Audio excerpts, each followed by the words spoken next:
देश में एक तरफ ये देश तरक्की कर रहा है,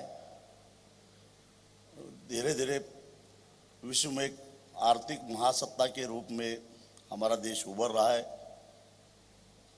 इस तरह के सपने हमारे नेता, हमारे देश की जनता देख रही है और दूसरी तरफ दुर्भाग्यवश इस देश का जो किसान है, ये किसान आत्महत्या कर रहा है। दिन ब दिन आत्महत्या बढ़ रही है, ये दुख की बात है। हमारा देश कृषि प्रधान देश है और फिर भी इस देश का जो अन्नदाता है वो आज मर रहा है। जिस तरह से कीड़े मकोड़े मरते हैं उस तरह से वो मर रहा है और फिर भी हम अपने देश को महासत्ता बनाने के सपने देख रहे हैं। ये मुझे थोड़ा गलत लग रहा है और इसका कारण क्या है, इसका संशोधन होने की आवश्यकता है। मैं कई बिंदु आपके सामने रखना चाहता हूँ। जब हमारे देश के आज़ादी हमें मिली तब 1950 में जो घरेलू उत्पादन था उसमें कृषि क्षेत्र का हिस्सा था 53%। 90-91 में ये हिस्सा कम हो गया, 29.6 घरेलू उत्पादन में हमारा हिस्सा हो गया और 2011-12 में ये 13% तक नीचे गिरे। 2011-12 का जो आर्थिक सर्वेक्षण है उसमें इस देश के आबादी के 62% लोग खेती कर रहे हैं, खेती के ऊपर निर्भर रह रहे हैं और उनका हमारे देश के जीडीपी में हिस्सा है सिर्फ और सिर्फ 13.9। और दूसरी तरफ उद्योग का जो हिस्सा है 1950-51 में 16 था, 1990 में वो 27 हो गया, 2011-12 में 27 हो गया।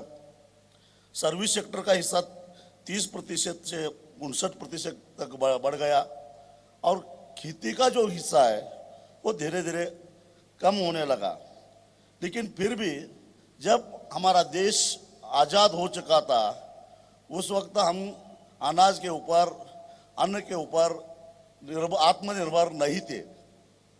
PL 480 के तहत हमें अमेरिका से गेहूं लाना पड़ता था, सड़ा अनाज लाना पड़ता था और इस देश के गरीब जनता को सार्वजनिक वितरण व्यवस्था के जरिए हम देते थे। इस देश के किसानों ने इतनी तरक्की की कि आज की तारीख को हमारे देश में हमारे बहादुर किसानों ने जो अनाज पैदा किया है वो रखने के लिए भंडारण कम पड़ रहे हैं। इतना अनाज हमने पैदा किया है, फिर भी आज हमारा जो अन्नदाता है वो आत्महत्या की तरफ बढ़ रहा है। इसका मूल क्या है, मैं आपके सामने और कई आंकड़े रख रहा हूँ। 1990-91 में इस देश में प्रति व्यक्ति दूध का जो खपत था वो 176 ग्राम पर व्यक्ति था और उत्पादन था 33 मिलियन टन। पिछले 20 साल में दूध में हमने इतनी तरक्की की,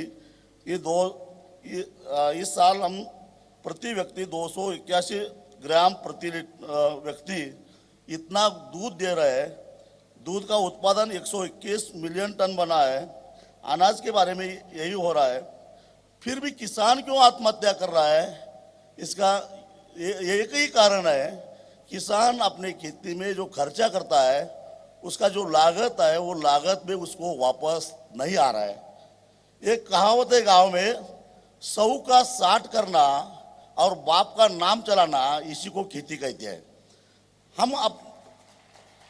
हम खर्च कर रहे 100 रुपये, हमें वापस मिल रहे सिर्फ 60 रुपये और ये दिन ब दिन घाटे की खेती करते करते हमारा किसान आत्महत्या करने जा रहा है, क्योंकि कर्जा डुबाना उसकी नियत नहीं है। आप अगर गांव में जाओगे तो गांव का किसान कहेगा कि मैंने फलाने के पास कर्जा लिया है वो मुझे वापस देना पड़ेगा। जब वो अंतिम श्वास लेता है तो अपने बेटे को कहता है कि मैं ये कर्जा नहीं चुका सका, लेकिन बेटा मेरी जिम्मेदारी तुम अपने सर पे ले लो, ये कर्जा चुकाओ, नहीं तो स्वर्ग में भी मुझे शांति नहीं मिलेगी। ये नीति हमारी, ये नियत है हमारे किसानों की।